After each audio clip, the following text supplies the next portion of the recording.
Welcome back, everyone. A little bit of a recap in this video. We're going to put everything together here to create ourselves a spline road, kind of like you saw in the last video. But we're going to be doing this from scratch just to recap everything that we've learned so far.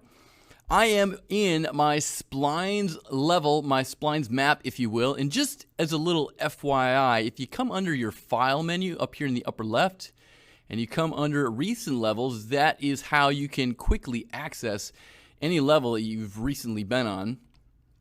Also, I'm within my landscape mode, got the manage tab selected. Of course, I've got my edit splines tool selected, and I'm working in my splines layer.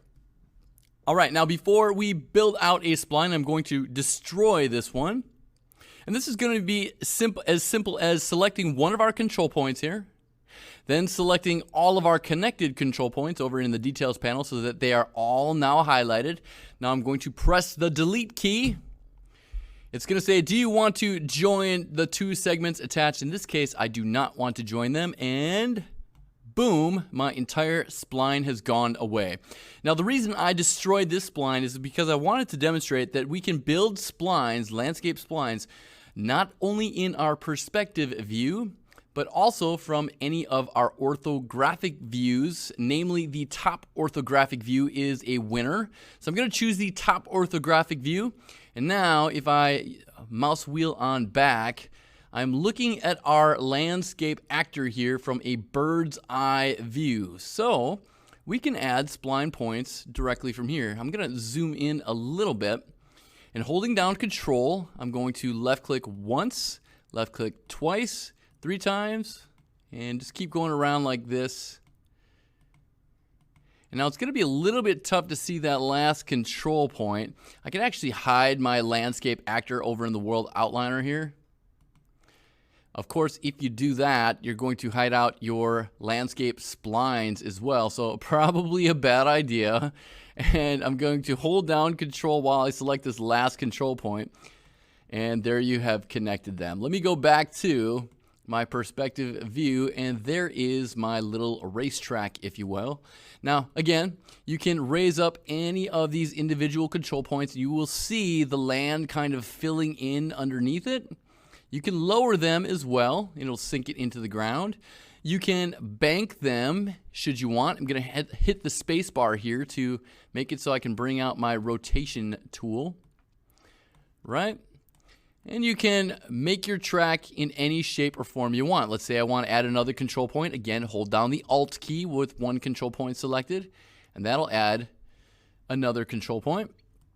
Okay, so now that we've got our spline in place, let's go ahead and add some pieces of racetrack to this all. So this can be done by simply selecting a segment here, a space between two control points, and I'm going to select all segments by clicking that there button.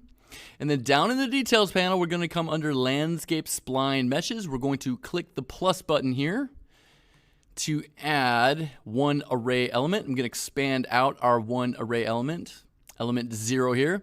And the piece that we want to slot in is this straight quarter piece of track. This comes from our vehicle advanced pack that we added a while back, a few videos back. So I'm just going to slot that in here.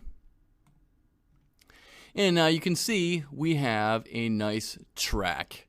It's as simple as that, guys. Slotting in a piece of track. If you wanted to make this, say, a cobblestone road, it would be as simple as, say, changing out your mesh here to, let's try that floor 200, no, floor 400. That's the one we were looking for. Floor 400. This is in your starter content.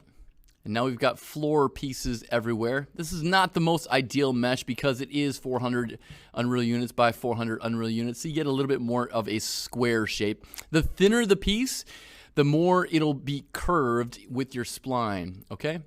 Now again, let's say I wanted this to be, a cobblestone road, for example. I can override my material here, clicking this plus button, and let's do a search for cobblestone.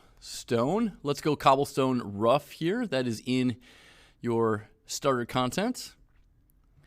And then once this loads in, you will have yourself a nice cobblestone road. Now, you can see there are parts up here where the landscape is actually cutting through our path. We will look for ways to fix that. In fact, there are ways to fix that in an upcoming video. But there you have it, guys. That is the straight skinny on how to create a spline road or path. That'll do it all for this one, guys. We will see you in the next one.